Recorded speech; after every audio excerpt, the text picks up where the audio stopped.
अध्याय 39 राक्षसों का पारिस्थितिकी तंत्र। इससे पहले कि राक्षस अपने खोलों से बाहर निकल पाते, उन दोनों ने दो देवदूत दूतों के साथ मिलकर 10 मिनट के भीतर गोदाम में मौजूद सभी राक्षसों का सफाया कर दिया। जब वे सफाई करने लगे तब जाकर उन्हें एहसास हुआ कि दो मकड़ी राक्षस ऐसे थे जिन्होंने अभी तक अपना कायापलट पूरा नहीं किया था और अंडे जैसी मांस की 20 गांठें थीं। अगर उन सभी ने कायापलट पूरा कर लिया होता तो यह एक भयानक शक्ति होती। सफाई के दौरान मयंक और उनके समूह को आखिरकार पता चला कि सुपरमार्केट के कर्मचारी कहाँ चले गए थे। 1 दर्जन से अधिक सुपरमार्केट कर्मचारी और सुरक्षा गार्ड कोने में ढेर थे। उनमें से अधिकांश का मांस खोखला कर दिया गया था, जो छोटे टीलों की तरह ढेर थे और हड्डियों पर कुतरने के स्पष्ट निशान थे। वे मकड़ी राक्षसों का भोजन बन चुके थे। कंकालों के इस ढेर को देखकर मयंक को अचानक 7वीं इमारत की सफाई के दौरान खासकर 20वीं मंजिल पर मिली लाशें याद आईं। अगर मकड़ी राक्षसों को समय पर नहीं मारा जाता तो क्या पूरी 7वीं इमारत भी इन शून्य मुंह वाली मकड़ियों से भर जाती? उन्हें रीढ़ में सिहरन महसूस हुई। पहली मकड़ी राक्षस निश्चित रूप से इस तरह से उत्पन्न नहीं हुई थी, वह अवश्य ही उत्परिवर्तित हुआ एक इंसान रहा होगा। लेकिन तब से कितना समय बीत चुका है? ऐसा लगता है कि उन्होंने पहले से ही विकृत, पूरी तरह से अवैज्ञानिक तरीके से सहज रूप से प्रजनन शुरू कर दिया है। इस तरह के विकास के निहितार्थ भयावह थे। उन्होंने एक समस्या महसूस की। ये राक्षस केवल उत्परिवर्तित नहीं हो रहे थे, वे धीरे धीरे अपना स्वयं का पारिस्थितिकी तंत्र बना रहे थे और फिर इस धरती पर फल फूल रहे थे। मयंक, मुझे जनरेटर यहाँ मिला और 300 लीटर गैसोलीन भी है। देवाशीष को गोदाम के एक कोने में जनरेटर मिला जो लाल मांस से ढका हुआ था और चिपचिपे बलगम से टपक रहा था, जिससे दुर्गंध आ रही थी। घृणा से देवाशीष ने एक गत्ते के डिब्बे का उपयोग करके कुछ बलगम खुरच कर हटाया, फिर जनरेटर की जांच की। क्या यह अभी भी इस्तेमाल किया जा सकता है? मयंक पास आए और देवाशीष ने आवरण पर दस्तक देते हुए कहा, कोई समस्या नहीं, ये बस गंदा है। सफाई के बाद ठीक हो जाएगा। इस चीज़ की मूल लागत लगभग 10 से 20 हज़ार थी, गुणवत्ता अभी भी ठीक ठाक थी। मैं 4 सशस्त्र शव से इसे उठवाता हूँ। तुम गैसोलीन ले लो और शून्य मुंह वाली मकड़ियों के शव भी। मैं बाद में रोशन को उन्हें ले जाने के लिए बुलाऊंगा, वे मेरे लिए उपयोगी हैं।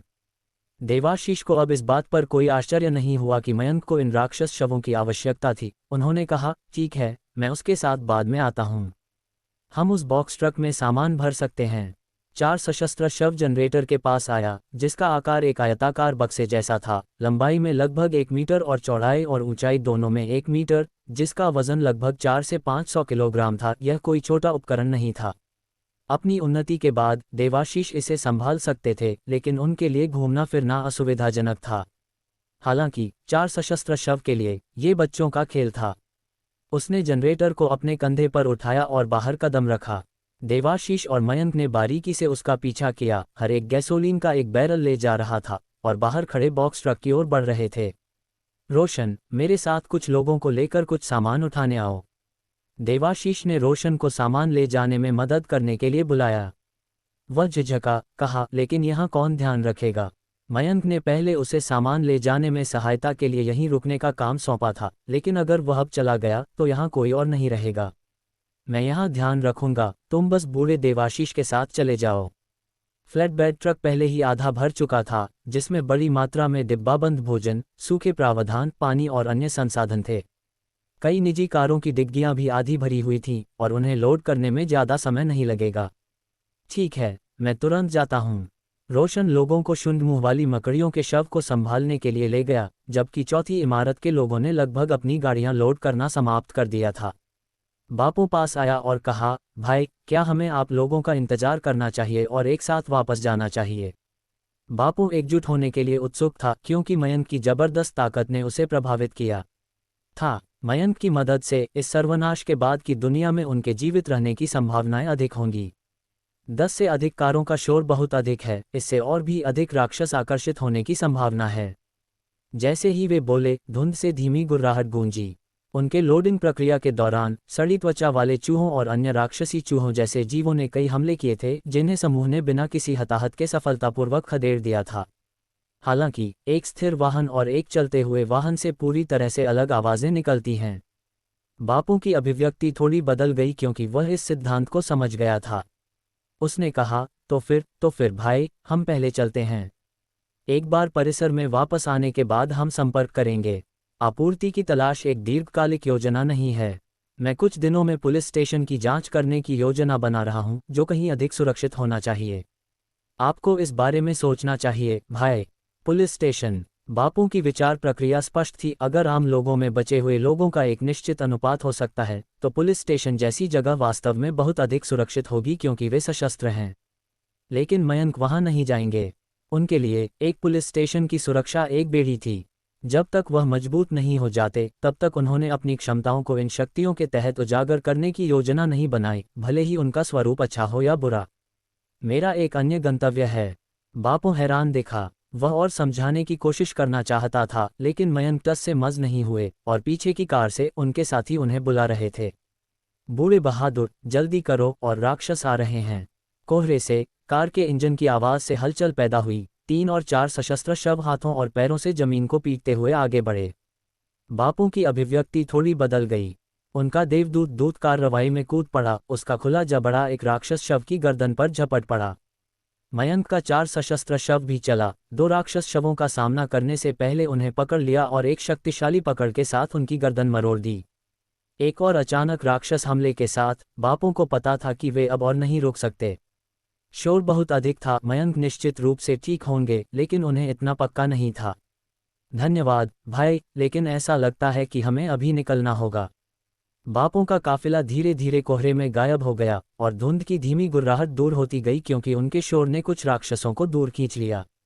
आधे घंटे बाद मयंक और 4 सशस्त्र शव द्वारा 4 या 5 और शवों को मारने के बाद उन्होंने आखिरकार ट्रक को लगभग पूरा लोड कर लिया था। बस इतना ही काफ़ी है, वापस जाने का समय है। राक्षस अधिक बार आ रहे हैं। मयंक ने रोशन और अन्य लोगों को रुकने के लिए बुलाया। जब वे पहली बार आए थे, उसकी तुलना में राक्षस अधिक बार आ रहे थे, और आपूर्ति को स्थानांतरित करना जारी रखने से कुछ अप्रत्याशित आकर्षित हो सकता था। रोशन और उनके समूह चौंक गए, लेकिन तुरंत सुपरमार्केट में प्रवेश करके सभी को बाहर बुलाया। सभी लोग अपनी मूल जगहों पर ट्रक में चढ़ जाएं। प्रथम स्तर के मध्यवर्ती देवदूत दूत सवार न हो, किनारों पर चौकस रहें। बूढ़े देवाशीष और मैं आगे का नेतृत्व करेंगे। कप्तान प्रतीक और बूढ़े बीरेंद्र ट्रक चलाएंगे और पीछे की ओर का ध्यान रखेंगे। रीतिका का सड़ी त्वचा वाला चूहा सतर्क रहेगा। स्वीकार किया गया। मयंक की व्यवस्था के बाद जैसे ही सभी सवार हुए, सभी वाहनों की बत्तियां चालू कर दी गईं, और वे बॉक्स ट्रक के नेतृत्व में वापस चल दिए। चूंकि वे अब ट्रक से यात्रा कर रहे थे, शोर जाहिर तौर पर अधिक था, लेकिन पहले की सावधान पहुंच के विपरीत ट्रक का वजन स्पष्ट था, और यह बहुत सारे सामान से भी लदा हुआ था। सामान्य शव बस इस सड़क के दबंग को नहीं रोक सकते थे, और देवाशीष ने एक्सीलरेटर को पूरी तरह दबा दिया, उन्हें कुचल दिया और शवों को ट्रक के नीचे रौंद दिया। भले ही वे तुरंत न मरें, ट्रक के दोनों ओर के देवदूत दूत तुरंत उन्हें खत्म करने के लिए अंदर चले जाते। वापसी की यात्रा बाहर जाने की यात्रा से कहीं अधिक तेज थी। वे सीधे 7वीं इमारत के आधार तक गए, और सबके उतरने के बाद उन्होंने राहत की सांस ली। प्रतीक आपूर्ति उतारने के लिए लोगों को बुलाने की तैयारी कर रहे थे जब मयंक ने अचानक कहा, हमारा हिस्सा ट्रक पर ही रहने दो, इसे उतारने की कोई ज़रूरत नहीं है। सभी चौंक गए। प्रतीक के चेहरे पर सूक्ष्म बदलाव आया। फिर उन्होंने बहादुर और अन्य लोगों से कहा, मयंक ने जैसा कहा है वैसा ही करो। तुम लोग उतारना शुरू करो। उतारते समय सब लोग सावधान रहें। आप अपने परिवार के सदस्यों से मदद के लिए कह सकते हैं। जिनके पास देवदूत दूत शव हैं, वे उनका उपयोग कर सकते हैं। हम आज के योगदान के आधार पर वितरित करेंगे। बहादुर ने सभी को आपूर्ति विभाजित करने के लिए व्यवस्थित करना शुरू कर दिया। हालांकि उन्होंने इसे सीधे तौर पर नहीं कहा। मयंक और उनके 3 साथियों का हिस्सा निश्चित रूप से सबसे बड़ा था, क्योंकि यह मयंक थे जिन्होंने मकड़ी राक्षस को हराया था, और ट्रक भी उन्हीं का था। इसलिए बहादुर ने पहले अन्य 5 वाहनों से आपूर्ति के वितरण को व्यवस्थित किया, इससे पहले कि वे अपने ट्रक से निपटते, जिसमें केवल कुछ वस्तुओं का मामूली पुनर्वितरण आवश्यक था। इस बीच प्रतीक ने मयंक को खोजा, ये सुनिश्चित करने के लिए चारों ओर देखा कि कोई भी सुनने की सीमा में नहीं है, और धीमी आवाज में पूछा, मयंक, क्या तुम बाहर निकलने की योजना बना रहे हो? अध्याय 40 पक्ष लेना। ट्रक पर सामान छोड़ना, भले ही वह इमारत 7 के ठीक नीचे खड़ा हो, सुरक्षित काम नहीं है। अगर मयंक और उनके समूह उन्हें नहीं हटा रहे थे, तो इसका मतलब था कि उनके पास अन्य योजनाएं थीं, जिसका अंदाज़ा लगाना मुश्किल नहीं था। मयंक ने सिर हिलाया और अपने इरादे नहीं छिपाए। पानी और गैस कटने के बाद आवासीय इमारतों के अंदर रहना बहुत असुविधाजनक और असुरक्षित है। मकड़ी राक्षस याद हैं? क्या आपको चिंता है कि वे मकड़ी राक्षस फिर से आएंगे? मयंक ने सिर हिलाया और कहा, उन्होंने प्रजनन करना सीख लिया है। मैंने सुपरमार्केट में उनके घोंसले और अंडे देखे हैं। शुंड मुंह वाली मकड़ियाँ। प्रतीक का शरीर कांप गया और वह हैरान दिखे। वे इंसानों से उत्परिवर्तित हुए थे, है ना? वे ऐसा कैसे कर सकते हैं? यह अकल्पनीय था कि उत्परिवर्तित राक्षस इतनी तेजी से प्रजनन कर सकते हैं। उन्होंने तुरंत स्थिति की गंभीरता को समझा। अगर मकड़ी राक्षस भी प्रजनन कर सकते थे, तो क्या ये संभव था कि असंख्य 4 सशस्त्र शव भी प्रजनन कर सकें? या क्या अन्य और भी भयानक राक्षस, जिन्हें उन्होंने कभी नहीं देखा था, चुपचाप कोहरे की गहराइयों में बढ़ रहे थे, चुपचाप मानव दुनिया पर कब्जा कर रहे थे? उन्होंने अपनी रीढ़ में एक ठंडक महसूस की जो उनके सिर की ओर दौड़ गई। अगर उत्परिवर्तित राक्षसों की संख्या बढ़ सकती है, तो ये किसी भी जीवित बचे व्यक्ति के लिए एक भयानक संभावना होगी। कौन जानता है कि क्या चल रहा है? ये सर्वनाश शायद अभी शुरू ही हुआ है। मयंक प्रतीक से कुछ अधिक शांत थे और उन्होंने विशाल लाल आंख के बारे में सोचा जो लगभग पूरे आकाश को ढक लेती थी। अगर वह कोई जीव था और सब कुछ उसी से उत्पन्न हुआ था, तो अंत अभी बहुत दूर था। मैं कुछ लोगों को जो छोड़ना चाहते हैं, उन्हें लेकर एक सुरक्षित जगह खोजने जा रहा हूँ। क्या आप और आपके भाई हमारे साथ जुड़ना चाहेंगे? हालांकि प्रतीक थोड़ा अधिक आदर्शवादी थे, वह सक्षम थे। चाहे वह देवदूत दूत की उन्नति की गति हो या उनकी व्यक्तिगत संगठनात्मक और युद्ध क्षमताएं, उन्होंने एक सेवानिवृत्त सैनिक के रूप में अपनी प्रतिष्ठा को दागदार नहीं किया था। मयंक ये नहीं समझ पाए कि सशस्त्र बलों से ऐसा सक्षम सेवानिवृत्त सैनिक एक गैर कमीशन अधिकारी बनने के लिए क्यों नहीं रुका। प्रतीक बहुत देर तक चुप रहे। आप पुलिस स्टेशन जाने की योजना नहीं बना रहे हैं, है ना? यह उनका सहज ज्ञान था और सर्वनाश के बाद की दुनिया पर उनका दृष्टिकोण धीरे धीरे बन रहा था। अगर मौजूदा अराजकता सिर्फ शुरुआत थी, तो पुरानी व्यवस्था निश्चित रूप से ढह जाएगी। और कुछ ऐसे भी होंगे जो अराजकता के बीच उठने के लिए डेस्टिन थे। उन्हें गहरा सहज ज्ञान था कि मयंक निस्संदेह ठीक उन्हीं लोगों में से एक थे। मयंक ने सिर हिलाया और जवाब दिया, मैं और भी मजबूत बनने के लिए उत्सुक हूँ। वास्तव में आप भी कर सकते हैं। इतनी जल्दी प्रथम स्तर के मध्यवर्ती में उन्नति करना, आपकी प्रतिभा काफ़ी अच्छी होनी चाहिए। शक्ति में सुधार का संबंध देवदूत दूत के साथ अनुबंध, उनके द्वारा कमान किए गए जीवों की ताकत और उनकी अपनी प्रतिभा से था। ये कुछ ऐसा था जिसका निष्कर्ष उन सभी ने निकाला था।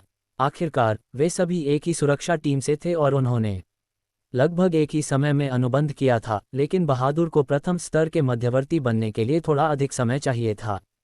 लेकिन बहुत से लोग मर जाएंगे, वे राक्षस बहुत खतरनाक हैं। प्रतीक ने कड़वी मुस्कान दी। ये सर्वनाश भी सशस्त्र बलों जैसा ही था, जहां कुछ भी हासिल करने के लिए पसीना बहाना पड़ता था और अपनी जान जोखिम में डालनी पड़ती थी। मुझे खेद है मयंक, मैं लोगों को पुलिस स्टेशन ले जाऊंगा। मेरे वहां साथी हैं। प्रतीक नहीं चाहते थे कि उनके कुछ सुरक्षा गार्ड बहुत अधिक खतरे में हों। पुलिस स्टेशन में हथियार थे जो उनकी सुरक्षा में काफ़ी वृद्धि करेंगे। मयंक ने जोर नहीं दिया, हम अगले कुछ दिनों में निकल जाएंगे। अगर आप पुलिस स्टेशन जाना चाहते हैं तो तैयार रहना सबसे अच्छा है, बाहर बहुत सारे राक्षस हैं। प्रतीक ने जोर से सिर हिलाया और सहमति व्यक्त की। उन्हें इस बात की अच्छी जानकारी थी। आपूर्ति का वितरण इमारत 7 में सभी बचे हुए लोगों के लिए एक रोमांचक घटना थी, क्योंकि सर्वनाश शुरू होने के लगभग 10 दिन बाद उनकी आपूर्ति समाप्त हो गई थी। अगर प्रतीक द्वारा फर्शों की पहले से सफाई और कुछ आपूर्ति से निपटने का काम नहीं किया गया होता, तो कुछ लोग अब तक शायद भूख से मर चुके होते।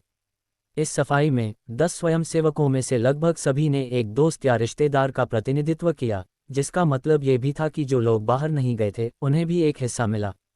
जहां तक उन लोगों की बात है जो बाहर नहीं गए थे, कुछ ने भोजन के बदले विनिमय के तरीके खोजे, जैसे कि उनके शरीर। मयंक ने ऐसी स्थितियों का सामना नहीं किया था, या शायद उन लोगों ने उन्हें उकसाने की हिम्मत नहीं की। लेकिन ऐसी व्यवस्थाएं वास्तव में मौन रूप से उभर चुकी थीं, जैसे सुरक्षा गार्ड प्रशांत जिसने चुपचाप एक सुडौल प्रेमिका हासिल कर ली थी। सभी एक साथ जमा हुए और बहादुर ने आपूर्ति वितरित करने का प्रभार संभाला। ऑपरेशन में भाग लेने वाले सभी को एक हिस्सा मिला, जिसमें सूखा भोजन, डिब्बाबंद सामान और कुछ दवाएं और रोजमर्रा की जरूरी चीजें शामिल थीं। निजी कारों से माल का बड़ा हिस्सा आवंटित किया गया था। जहां तक ट्रक पर रखे सामान की बात है, बहादुर ने उन्हें लगभग अछूता छोड़ दिया, मान लिया कि वे मयंक और उनके समूह का हिस्सा थे। हालांकि यह स्पष्ट था कि यह हिस्सा सभी संसाधनों के 60% से अधिक था। एक भी प्रतिभागी ने आपत्ति नहीं जताई। वे सभी एक सिद्धांत को समझते थे, नियमों का पालन करने का मतलब है कि आपको कुछ मिलता है, उनका पालन न करने का मतलब है कि आपको कुछ नहीं मिलता है। सभी लोग शांत हो जाएं, मुझे कुछ कहना है। प्रतीक ने देखा कि आपूर्ति का वितरण लगभग समाप्त हो गया था। वह हॉल के केंद्र में खड़े हुए और जोर से कहा। उनकी आवाज़ सुनकर लोग हैरान दिखे और किसी ने पूछा, कप्तान प्रतीक, क्या बात है? मयंक और मैंने इस पर चर्चा की है। अपार्टमेंट की इमारत में कोई पानी का स्रोत और कोई गैस नहीं है। ये सुरक्षित जगह नहीं है और हम कुछ दिनों में आगे बढ़ रहे हैं। जैसे ही ये शब्द निकले, कुछ लोगों की अभिव्यक्ति थोड़ी बदल गई और वे उत्तेजित होकर चर्चा करने लगे। बाहर का कोहरा भले ही कम हो गया हो, लेकिन राक्षस अभी भी मौजूद थे और बहुत खतरनाक थे। कप्तान प्रतीक, क्या हम बस यहाँ नहीं रुक सकते और आधिकारिक बचाव का इंतजार नहीं कर सकते? कोहरा पतला हो गया है, ये जल्द ही आ जाना चाहिए, एक बुजुर्ग महिला ने धीमी आवाज में पूछा। वह उम्रदराज थी और स्थानांतरण उसके लिए आसान काम नहीं था। हाँ कप्तान प्रतीक, आपके यहाँ रहते हुए वे राक्षस अंदर नहीं आ पाएंगे। मुझे लगता है कि हमें इंतजार करना चाहिए। हमेशा ऐसे लोग होंगे जो जोखिम नहीं लेना चाहते, धीरे धीरे गर्म होते पानी में मेढक बनना पसंद करते हैं। लेकिन मयंक के पास उनके साथ खींचातानी वाला खेल खेलने का समय नहीं था। क्या हम सभी की रक्षा करने के लिए बाध्य हैं? उनकी आवाज़ ऊंची हुई, फिर भी उसी दिन की तरह शांत, जिससे बचे हुए लोगों के दिलों में एक झटका लगा क्योंकि उनकी निगाहें मयंक पर पड़ीं। खासकर वे लोग जो जोखिम लेने की हिम्मत नहीं करते थे, फिर भी दूसरों से अपनी रक्षा करने की उम्मीद करते थे। मैं बसने के लिए एक नया सुरक्षित क्षेत्र खोजने जा रहा हूँ। विशेष कौशल वाले जो मेरा अनुसरण करना चाहते हैं, वे रीतिका के पास पंजीकरण के लिए जाएं। आप इस पर विचार कर सकते हैं। मैं 2 दिनों में निकल जाऊंगा। मयंक ने संक्षेप में बात की, ये खुलासा नहीं किया कि उन्होंने सुरक्षित बिंदु के रूप में किस जगह को चुना था। उन्हें अपने शिविर में लोगों की ज़रूरत थी, लेकिन वह निश्चित रूप से दूसरों से शामिल होने की भीख नहीं मांग रहे थे। इससे वह केवल प्रबंधन से थक जाएंगे और पीछे रह जाएंगे। हमें बदले में क्या देना होगा? आवाज़ की दिशा में देखते हुए मयंक ने देखा कि सबसे पहले बोलने वाला कोई आम व्यक्ति नहीं था, बल्कि प्रणब थे, जो पहले सुपरमार्केट अन्वेषण में उनके साथ शामिल हुए थे। लड़ना, रक्षा, श्रम। अगर आप एक आम व्यक्ति हैं, तो मैं आपकी एक अनुबंध बनाने में मदद करने की पूरी कोशिश करूंगा। अगर आप लड़ नहीं सकते या आपके लिए काम करना असुविधाजनक है, तो अपने देवदूत दूत को ये करने दें। मेरी टीम मुफ्तखोरों को नहीं खिलाएगी, सर्वनाश का कचरे के लिए कोई उपयोग नहीं है। जो मैं पेश कर सकता हूं वह टीम द्वारा अर्जित आपूर्ति और सुरक्षा है। मयंक ने गंभीरता से कहा, अपनी क्षमता के दायरे में मैं आपको उन राक्षसों से निपटने में मदद करूंगा। उनके शब्दों का निहितार्थ सभी के लिए स्पष्ट था। अगर वह भी राक्षसों का विरोध नहीं कर सकते, तो यह वास्तव में एक दुर्भाग्यपूर्ण स्थिति थी। प्रणब जवाब से काफी संतुष्ट दिखे। उन्होंने अपना हाथ उठाया और कहा, मुझे भी गिनो। सुपरमार्केट में मयंक के 4 सशस्त्र शव की जबरदस्त ताकत देखने के बाद उन्हें लगा कि मयंक का अनुसरण करने से सुरक्षा की अधिक गारंटी मिलेगी। रीतिका को रिपोर्ट करो, मयंक ने जवाब दिया, फिर जोड़ा, हर कोई इस पर विचार कर सकता है। अगर आप मुझसे जुड़ना चाहते हैं, तो बाद में पंजीकरण करें। अपनी बात खत्म करने के बाद वह हॉल से चले गए, जबकि रीतिका और रोशन नहीं गए। वे पंजीकरण संभालने के लिए वहीं रुके। जैसे ही मयंक चले गए, भीड़ की चर्चा और भी अराजक हो गई। मयंक और प्रतीक दोनों आगे बढ़ने की योजना बना रहे थे। एक बार जब वे चले गए, तो इमारत 7 में ज़्यादा सक्षम लोग नहीं बचेंगे। भले ही फर्श साफ कर दिए गए हों, आपूर्ति की तलाश के लिए किसी के नेतृत्व के बिना बाहर निकलना राक्षसों को भोजन पहुंचाने जैसा था। इस प्रकार कई लोगों ने पहले ही अपना मन बना लिया था, ये पक्ष लेने का समय था। कप्तान प्रतीक, आपने अभी जो कहा उससे आप एक साथ आगे नहीं बढ़ रहे हैं। तो आपका समूह कहाँ जा रहा है? अचानक पूछे गए सवाल से चौंककर प्रतीक रुके। इससे पहले कि जवाब दिया, मैं सशस्त्र बलों के मुख्यालय जा रहा हूँ, वहाँ सुरक्षित होना चाहिए। कुछ लोगों की आंखों में चमक आ गई। ये सही है, वे सशस्त्र बलों के मुख्यालय के बारे में कैसे भूल सकते थे? क्या वे राक्षस बंदूकों से अधिक शक्तिशाली हो सकते हैं? कप्तान प्रतीक, मैं आपके साथ चलूंगा। सही सही, मैं आप लोगों के साथ चलूंगा। एक पल में कई लोग प्रतीक के आसपास इकट्ठा हो गए। रोशन ने अपनी पत्नी पर एक नज़र डाली और फुसफुसाया, हर कोई कप्तान प्रतीक की तरफ जा रहा है, अब क्या? अध्याय 41 पुनः सम्मेलन आरंभ। कोई फर्क नहीं पड़ता, रीतिका ने अपने सीने के सामने हाथ बांधकर शांत भाव से कहा, मयंक को मददगारों की जरूरत है, बोझ की नहीं, और निश्चित रूप से उन लोगों की नहीं जो चालाक और धूर्त हैं। रोशन थोड़ा भ्रमित हुआ और पूछा, तुम्हें कैसे पता चलेगा कि कौन चालाक है और कौन नहीं? मुझे नहीं पता, लेकिन मुझे पता है कि कुछ लोगों को नहीं ले जाना चाहिए। उसने प्रतीक के पास खड़ी बुजुर्ग महिला की ओर इशारा करते हुए कहा, दादी मंजू, इमारत में आपूर्ति वितरित करते समय जो सबसे ज्यादा गड़बड़ी करती थी। ये समझने योग्य है कि उसने आज के अन्वेषण के लिए स्वेच्छा से काम नहीं किया, लेकिन उसने आपूर्ति वितरित करने में मदद करते समय भी योगदान नहीं दिया, फिर भी वह अपना हिस्सा चाहती थी। क्या हम वास्तव में उस तरह के व्यक्ति को ले जा सकते हैं? जैसे ही रितिका बोली, उसने कुछ और लोगों की ओर इशारा किया, जिनमें से कुछ युवा थे जो सभी बिना काम किए लाभ उठाना चाहते थे और दूसरों को मूर्ख समझते थे। रोशन ने अविश्वसनीयता से अपनी प्रेमिका को घूरते हुए कहा, तुम्हें वह सब कैसे याद है? लोगों और स्थितियों को पढ़ना मेरी पिछली बिक्री की नौकरी का मूल कौशल था। रितिका ने मुस्कान प्रकट की और कहा, मैंने बस इसे पहले कभी बताया नहीं, जैसे तुमने नए गेम कंसोल के पैसे कंसोल के नीचे छिपाए थे। खूं खूं। रोशन घबरा गया, पत्नी, मेरी सफाई सुनो, वह पैसा। इससे पहले कि वह सफाई पूरी कर पाता, अचानक उसके बगल में एक आकृति दिखाई दी। अरे माफ करना, क्या मैं बाधा डाल रहा हूँ? बीरेंद्र। उन दोनों ने आवाज की दिशा में देखा और पाया कि वह वास्तव में बीरेंद्र था, ईमानदार आदमी जिसके साथ प्रणब भी था। रितिका ने जल्दी से प्रतिक्रिया दी और पूछा, बूढ़े बीरेंद्र, क्या तुम हमारे साथ आ रहे हो? हाँ, बिना किसी झिझक के बीरेंद्र ने कहा। मयंक ने मेरे लिए एक देवदूत दूत अनुबंधित किया, मैं उनका आभार मानता हूँ। इसके अलावा मुझे उनका अनुसरण करने में अधिक सुरक्षित महसूस होता है। वर्तमान स्थिति ऐसी है कि पुलिस स्टेशन जाना भी शायद वास्तव में प्रभावी न हो। उनके बगल में उपयोगी होना बेहतर है। मैंने मैकेनिक के रूप में काम किया है, कारें ठीक कर सकता हूं और वेल्डिंग कर सकता हूं, मैं निश्चित रूप से उपयोगी हो सकता हूं। वह एक सीधा सादा व्यक्ति था, महान प्रतिभाओं में से नहीं, लेकिन हमेशा एहसान चुकाने के सिद्धांत का पालन करता था और उसकी सहज ज्ञान तेज थी। मयंक का अनुसरण करना निश्चित रूप से अधिक सुरक्षित होगा। उसने मयंक को 3 बार कार्रवाई करते देखा था, एक बार एक फर्श की सफाई करते हुए, जहां देवदूत दूत शक्तिशाली और निर्णायक था, अन्य ठेकेदारों को पीछे छोड़ रहा था, दूसरी बार एलेक्स और अन्य को धोखा देकर निर्णायक रूप से उन्हें मारना, और अंतिम बार सुपरमार्केट अन्वेषण के दौरान मकड़ी राक्षस को कुशलता से पकड़ना। तीनों कार्यों ने उनके प्रभाव को गहरा किया। मजबूत व्यक्तिगत क्षमताएं, सर्वनाश के लिए त्वरित अनुकूलन, निर्णायक और निष्पक्ष। ऐसा व्यक्ति कप्तान प्रतीक से अधिक भरोसेमंद था।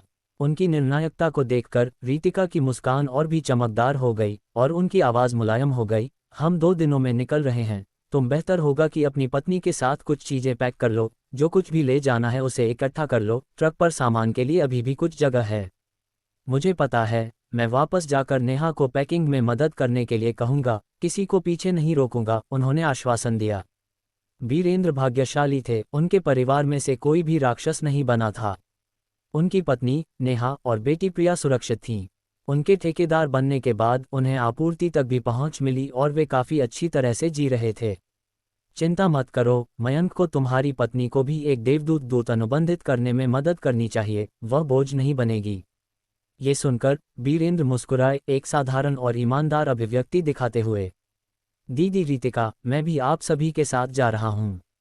बॉस मयंक मजबूत हैं, मुझे उनके साथ अधिक सुरक्षित महसूस होता है। प्रणब ने अपना संबोधन का तरीका बदल दिया, लेकिन उनकी अभिव्यक्ति चापलूसी भरी नहीं थी, बस करीबी रिश्ता बनाने की तलाश में थी। रोशन और रितिका से केवल 1 या 2 साल छोटे थे। ठीक है, बिल्कुल बीरेंद्र की तरह अपना सामान पैक करना याद रखना। तुम्हारे पास अपनी कार है, समय आने पर वह उपयोगी होगी। टीमों का अचानक विभाजन कई लोगों को अचंभित कर गया, लेकिन जो लोग स्थानांतरित होने और अनुसरण करने का चुनाव करते थे वे बहुत कम थे। केवल वे लोग जिन्होंने शुरुआत में फैसला किया था कि वे किसका अनुसरण करेंगे या जो जोखिम लेना पसंद करते थे, वे अपना रुख घोषित करने के लिए उत्सुक थे।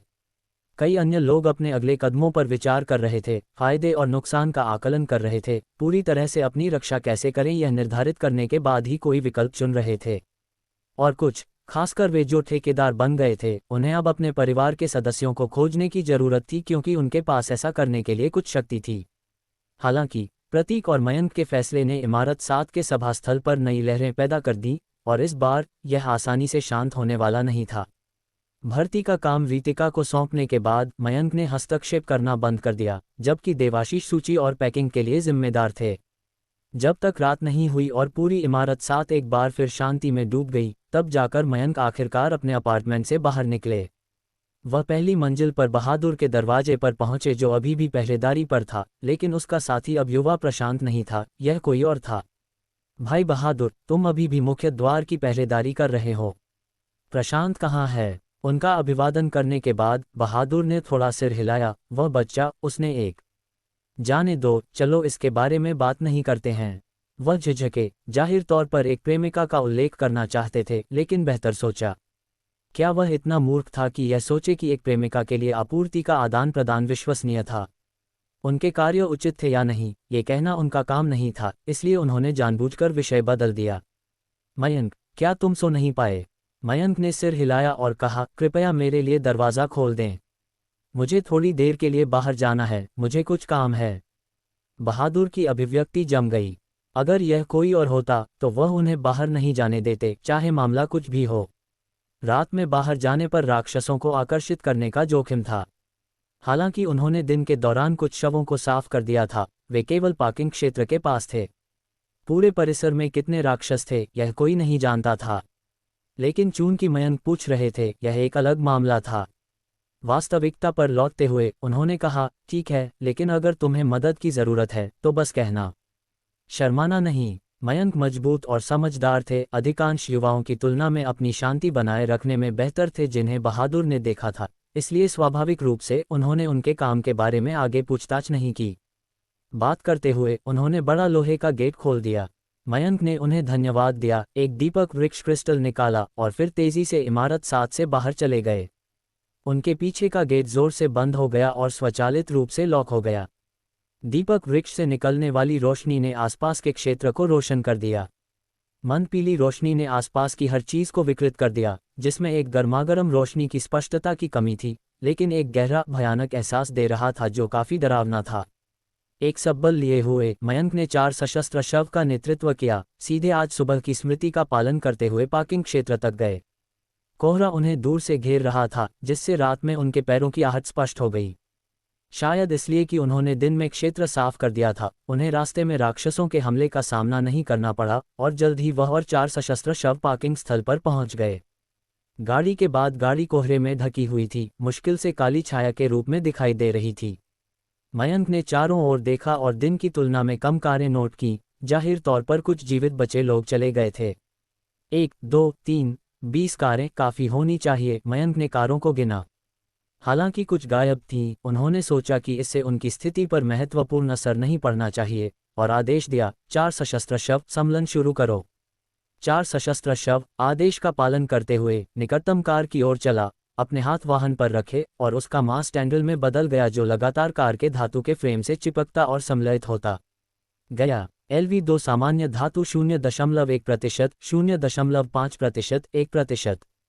सम्मेलन की प्रगति धीरे धीरे बढ़ने लगी।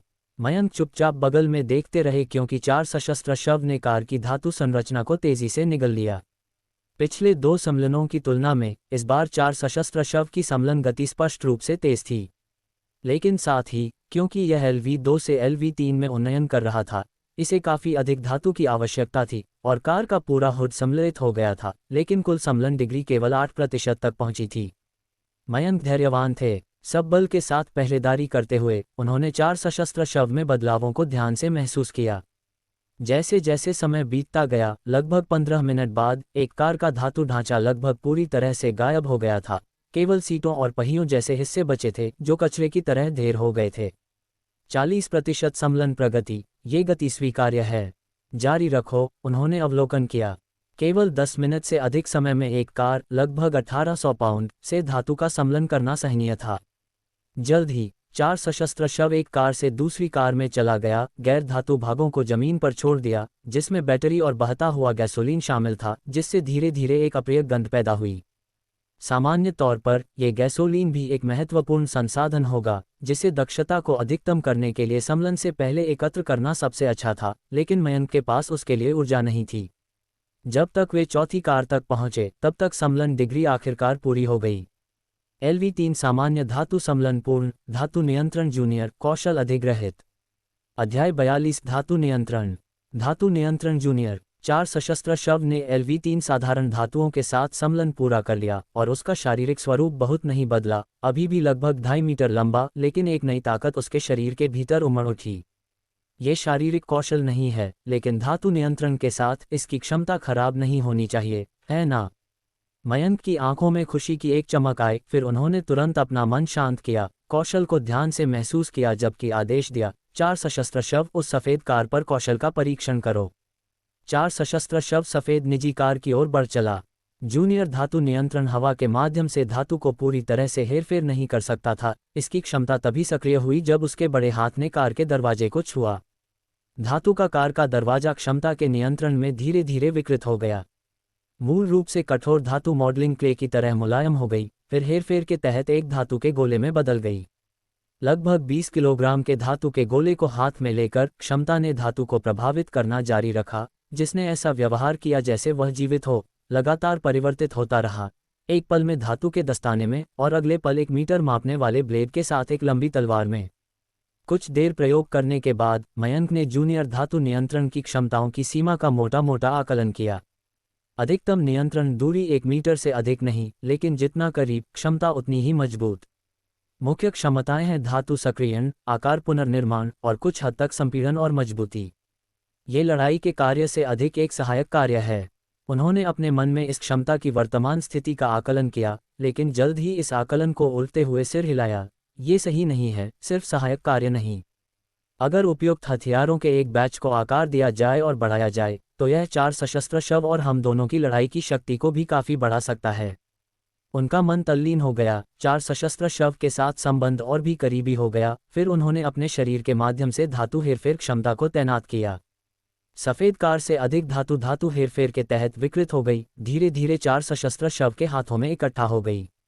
लगभग 200 किलोग्राम धातु सम्मिलित होने के बाद मयंक ने 4 सशस्त्र शव से धातु को विकृत करने के लिए हेरफेर करवाया और धातु को संपीड़ित करने के लिए क्षमता का उपयोग किया, इसके मूल आधार पर इसकी शक्ति को बढ़ावा दिया।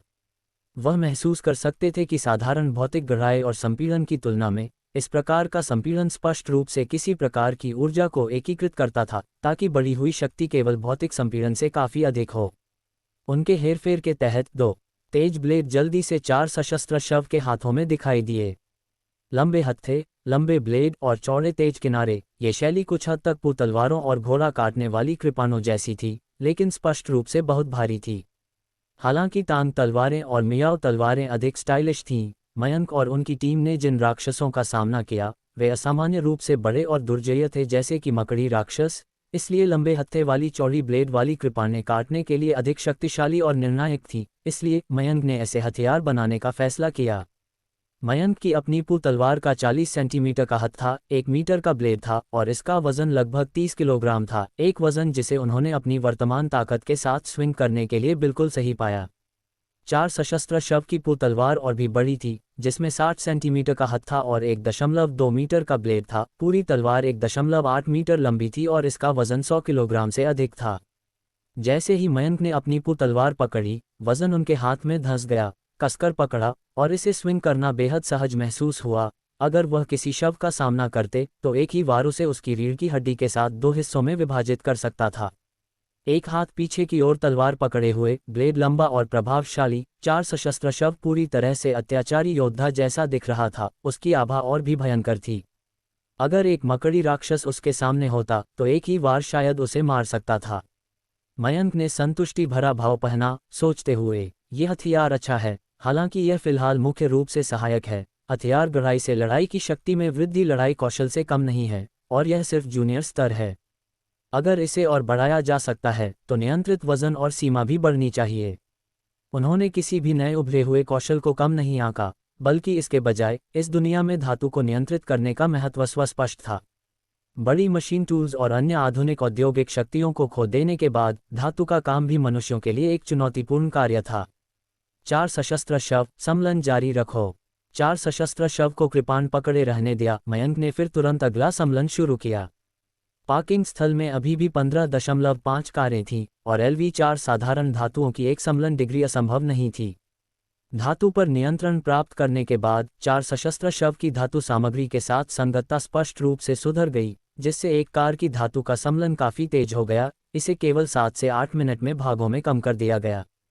मयंक अपनी तरफ एक तलवार लिए हुए थे, सम्मेलन डिग्री को धीरे धीरे 1%, 2% से लगातार और बिना किसी हड़बड़ी के बढ़ते हुए देख रहे थे। जैसे जैसे समय बीतता गया, मयंक और अन्य लोग धीरे धीरे पार्किंग स्थल के पीछे के आधे हिस्से तक पहुंच गए थे, जहां रात के कोहरे में एक गहरी दहाड़ की आवाज एक बार फिर गूंज उठी। दीपक वृक्ष की क्रिस्टल पीली रोशनी की सीमा के भीतर 3 विकृत आकृतियां दिखाई दीं। पार्किंग स्थल का पीछे का आधा हिस्सा भी इमारतों 4 और 5 के करीब था। आज सुबह समूह ने यहां बिल्कुल भी उद्यम नहीं किया था, स्वाभाविक रूप से राक्षसों को साफ किए बिना छोड़ दिया था। ऐसी घोर अंधेरी रात में दीपक वृक्षों की रोशनी ने तुरंत तीनों शवों का ध्यान आकर्षित किया, जिनकी गुर्राहट अधिक जोरदार हो गई। फिर वे तेजी से आगे बढ़े। उन्होंने अपने रास्ते में बाधा डालने वाले किसी भी वाहन की परवाह नहीं की, यहां तक कि छतों पर कूदने के लिए बड़े कदम उठाए, अपने पैरों के नीचे विंडशील्ड को कुचल दिया, फिर मयंक की ओर झपटे। बस सही समय पर मयंक ने घबराहट के कोई संकेत नहीं दिखाए, बल्कि इसके बजाय मुस्कुराए। उन्होंने धातु के साथ विलय कर रहे 4 सशस्त्र शव को बुलाया भी नहीं, बल्कि हथियार की ताकत का परीक्षण करना चाहते थे।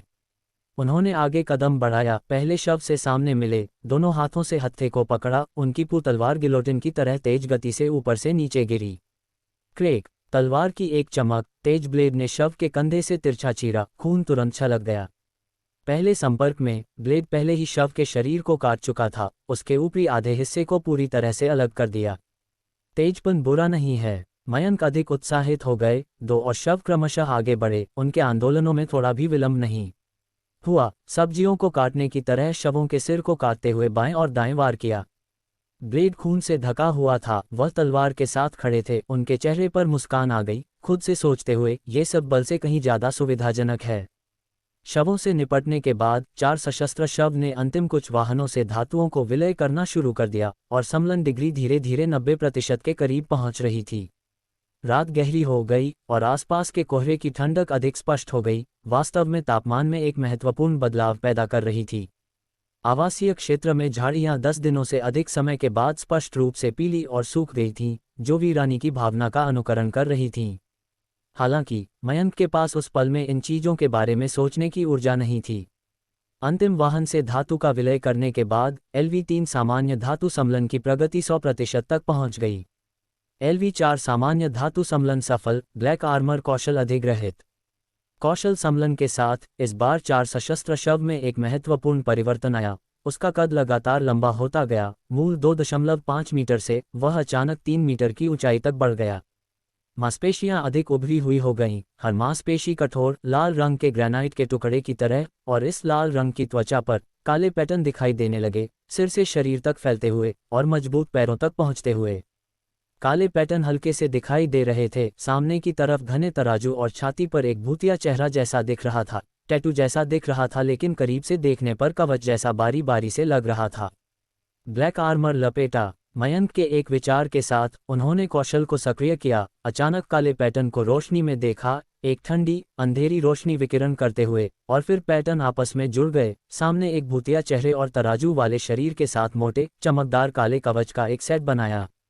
ये ब्लैक आर्मर सिर्फ उसके शरीर पर दिखाई नहीं दिया, इसने उसके भयंकर सिर को भी लपेट लिया। चारों भुजाएं बख्तरबंद थीं, बिना किसी अंतर के शरीर को ढकती थीं, जैसे एक भारी बख्तरबंद योद्धा, जैसे लोहे का एक डिब्बा। मयंक ने अपने हाथ में चाकू को हिलाया, सीधे ब्लैक आर्मर की ओर काटा। टनकार, आश्चर्यजनक रूप से चिंगारियों का एक निशान भड़का। अच्छी रक्षा, मयंक की आंखें चमक उठीं, उनका मन तल्लीन हो गया इस ब्लैक आर्मर के कौशल को ध्यान से समझते हुए, और जब उन्होंने अपनी आंखें खोलीं तो उनकी पुतलियां खुशी से चमक उठीं। ये ब्लैक आर्मर अविश्वसनीय था।